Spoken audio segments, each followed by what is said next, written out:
pense que cette année, les effets de l'épidémie coronavirus sur la croissance chinoise seraient très importants, un peu plus graves que la dernière fois, que l'épidémie de SARS en 2003.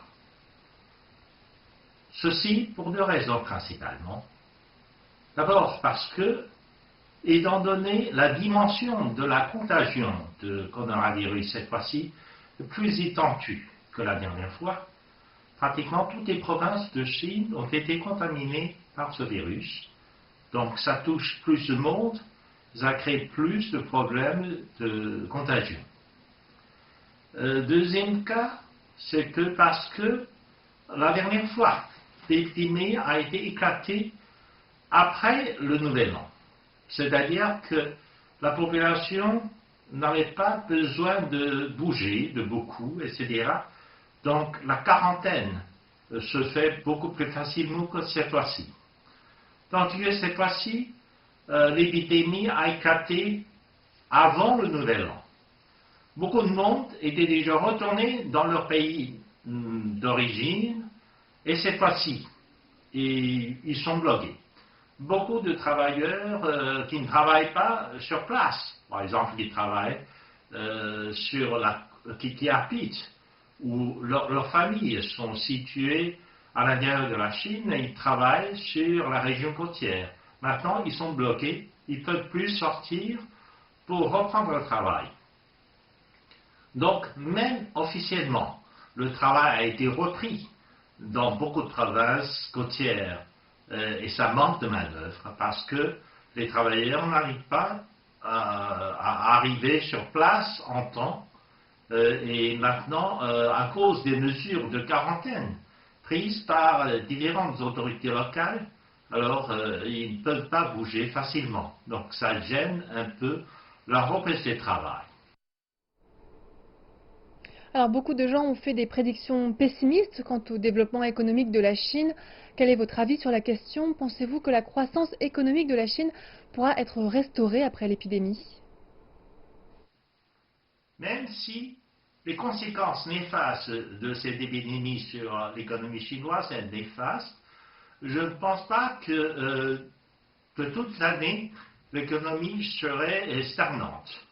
Je pense que la croissance chinoise connaîtra une forme de V, c'est-à-dire que ça va descendre spectaculairement pendant le premier semestre, mais à partir du deuxième et le troisième semestre, il y aura un rebondissement de la croissance chinoise.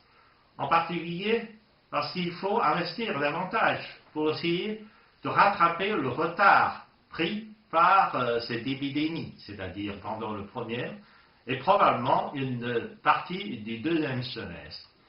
Mais à la fin de l'année, il va y avoir un rebondissement de la croissance chinoise.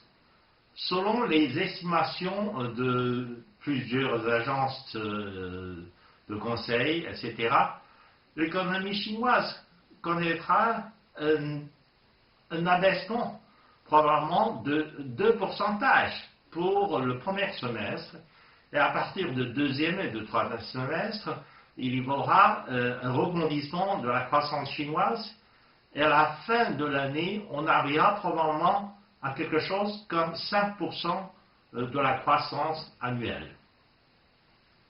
De ce point de vue-là, je ne suis pas trop pessimiste, parce que l'économie chinoise est encore sur une pente ascendante.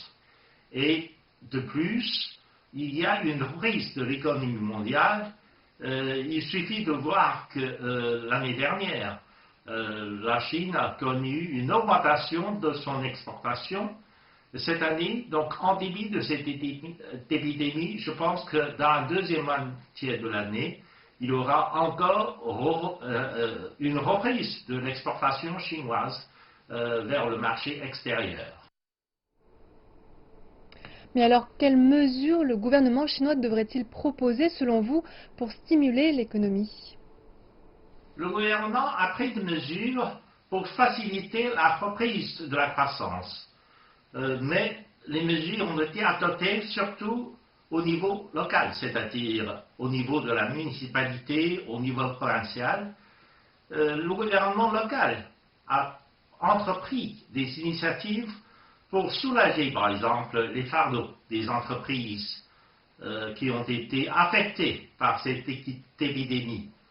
Je pense que la municipalité de Suzhou, par exemple, a pris une mesure pour alléger les charges des entreprises, en particulier des PME, mais aussi pour essayer de réduire un peu le fardeau de loyer, le salaire, etc., etc.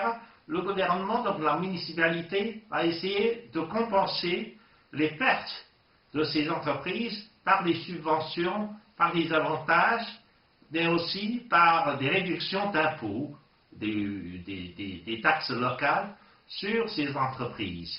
Et dans la moitié de l'année, je pense que le gouvernement va prendre probablement des initiatives pour relancer l'investissement dans des travaux publics. Ceci pour donner un peu plus de l'élan à la croissance.